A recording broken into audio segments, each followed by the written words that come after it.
ayan. And I'm drinking a popular Thai milk green tea.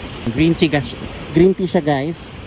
Yeah, you can try this whenever you are here in Thailand. Ito siya. Yeah, this is the Chayin. Chayin. And this one is Cha Kiao. Like green tea. Cha is tea and Kiao is green. So Cha Kiao.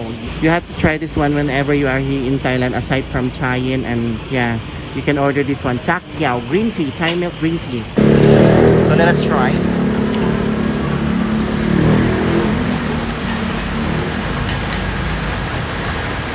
Good. Sarap.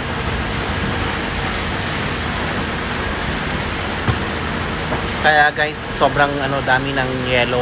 Ayan. Binayaran mo is yung ice. Grabe, wow, you know what? Guys, huwag na kayo magtaka pag nandito kayo sa Thailand.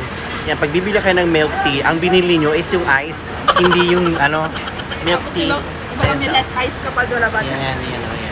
Ang in-order ni Ina is yung Chayin. So imagine mo yan, di ba? Kukunti yung milk tea, yung ice, sandamakmak. So yung parang binayaran mo yung ice. Yan, masanay na kayo pag nandito kayo sa Thailand. Only in Thailand